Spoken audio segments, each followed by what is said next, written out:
Tentu teman-teman tidak asing lagi dengan nama kedua orang ini. Yang pertama adalah Bang Refly Harun dan juga yang kedua adalah Bang Rocky Gerung. Ya, kita tahu ya Bang Refly Harun adalah pakar hukum Sontoloyo dan juga Rocky Gerung adalah pakar filsafat Dungu, ya, bukan partai politik.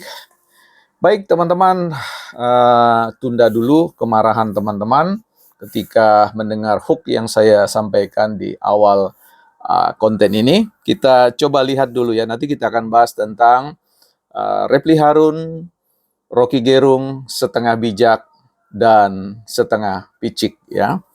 Baik, ada 3 buku yang saya akan ulas teman-teman untuk menjadi dasar bagi kita. Yang satu adalah Unbranding, ya Scott Stratton. Ya, kalau teman-teman baca tentang marketing di era disruptif, yang satu yang pernah saya tunjukkan kepada teman-teman yaitu Matinya Kepakaran. Ya, baik kita akan lihat satu-satu teman-teman.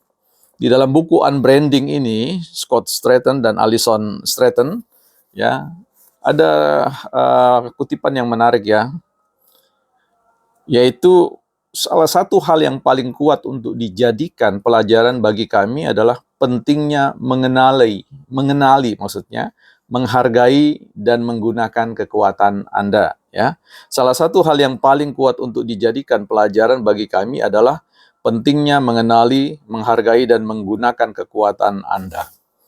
Yang satu kita lihat di sini teman-teman ya, dari Breaking the Habit of Being Yourself dari Dr. Joe Dispenza ya, halaman 13 di situ katakan, ketika otak Anda berfungsi dengan baik, Anda pun menjadi baik. Dan bila otak Anda terganggu, besar kemungkinan Anda akan menemui kesulitan dalam hidup ya. Dan yang terakhir teman-teman, ini buku Matinya Kepakaran ya. Di situ dituliskan, kita bukan berpikir semua orang sama pintarnya dengan yang lain. Kita berpikir kitalah yang paling pintar dan kita benar-benar salah ya. Nah, saya ulangi satu kali lagi ya, buku yang ini salah satu hal yang paling kuat untuk dijadikan pelajaran bagi kami adalah pentingnya mengenali, menghargai dan menggunakan kekuatan Anda. Yang kedua adalah ketika otak Anda berfungsi dengan baik, Anda pun menjadi baik, dan bila otak Anda terganggu, besar kemungkinan Anda akan menemui kesulitan dalam hidup. Dan yang tadi, yang ketiga, yang terakhir, ya, kita bukan berpikir semua orang sama pintarnya dengan yang lain. Kita berpikir kitalah yang paling pintar, dan kita benar-benar salah. Ya, oke, kita kembali kepada topik ya, Bang Refly Harun dan Bang Rocky Gerung ya, setengah bijak, setengah picik ya. Mengapa hal itu saya jadikan sebuah topik bagi kita untuk melihat bagaimana kedua abang-abang kita ini pernah menyampaikan satu statement terhadap Mahkamah Konstitusi, di mana Bang Refly Harun kecewa berat dengan keputusan Mahkamah Konstitusi sehingga menyebut 5 hakim itu ya sebagai satu mahkamah atau hakim sontoloyo ya. Dan juga ikut-ikutan itu Rocky Gerung kemudian mengatakan bahwa Mahkamah Konstitusi itu adalah mahkamah dungu. Nah, ini suatu statement yang menurut saya pada akhirnya memantul kembali kepada keberadaan dua beliau yang tentu kita setuju bahwa beliau adalah aset brain ya, our country ya. Jadi pikiran mereka ya adalah hal-hal yang artinya sesuatu gitu bagi Indonesia, memberi warna, memberi pelangi, memberikan katakanlah antitesis, mengambil sebuah tentang posisi antitesis. Tetapi di sini kita harus melihat bahwa dalam konteks kita hadir, kita tidak bisa melepaskan dalam konteks kalau dari perspektif teori kontrak sosial, ada yang namanya konsensus sosial. Artinya ketika individu berinteraksi keluar dari wilayah privatnya, wilayah pribadinya, dan berinteraksi dengan orang lain, apalagi bicara tentang ruang publik, maka sebenarnya beliau sudah tidak bisa kemudian sesuka hati kemudian memberikan statement-statement di ruang publik yang kemudian mengganggu keadaban publik. Karena kita tahu bahwa komunikasi publik itu selalu berbicara tentang apa yang disebut dengan tunduk dan patuh pada etika kepublikan ya. Nah, apalagi beliau ini kan pejuang etik ya, pejuang etik yang harusnya sebenarnya bisa terdepan dalam konteks memberikan role model atau benchmark bagi kita bahwa beginilah cara berkomunikasi secara publik.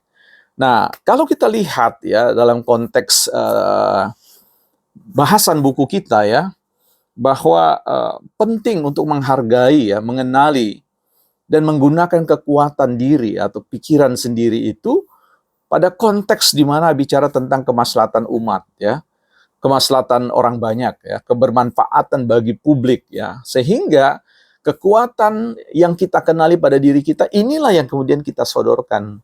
Saya sangat yakin kalau Bang Repli kemudian berefleksi secara mendalam, saya sangat yakin ada banyak kosakata-kosakata, ada banyak cara-cara yang baik yang bisa membuat kekuatan dan potensi kedirian Bang Repli itu justru lebih produktif. Nah, kalau menggunakan kata memberikan label terhadap Mahkamah Konstitusi yang sama-sama kita harapkan menjadi benteng terakhir, menjadi tempat di mana kita menyodorkan semua ya konflik-konflik kita agar supaya bisa dinilai dengan baik, dan kemudian kita anggap itu kalau tidak sesuai dengan apa yang kita harapkan, maka kita bisa sebut saja sontoloyo dan sebagainya.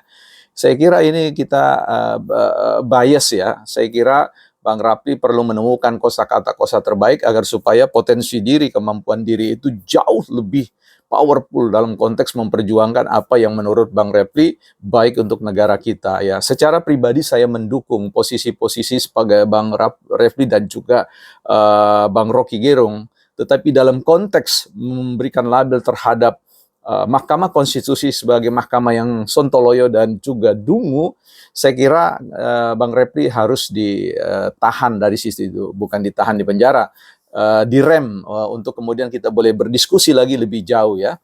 Nah, kita tahu di sini dalam buku Breaking the Habit of Being Yourself, ya saya kira kata sontoloyo itu saya kira bukan diri Bang Refli ya. Begitu juga ya sebenarnya kedunguan itu bukan nilai diri dari Bang Rocky. Tapi ketika kita lihat begini, ketika otak Anda berfungsi dengan baik, Anda pun menjadi baik. Nah, bila otak Anda terganggu, besar kemungkinan Anda akan menemui kesulitan dalam hidup ini. Jadi jangan sampai otak yang brilian itu, yang baik itu kemudian harus kemudian mati atau mengalami fase kemunduran yang luar biasa ya. Karena sekali lagi kejeniusan seseorang itu harus ditopang dalam konteks bahasa yang baik. Kalau kita bicara tentang filsuf-filsuf aliran Wina, dia berbicara tentang misalkan Ludwig Wittgenstein, kita bicara tentang Francis Bacon ya dan yang lain-lain ya, yang mengembangkan filsafat analitiknya, yang mengedepankan aspek kebahasaan ya. Bahasa punya citranya sendiri, bahasa punya martabatnya sendiri.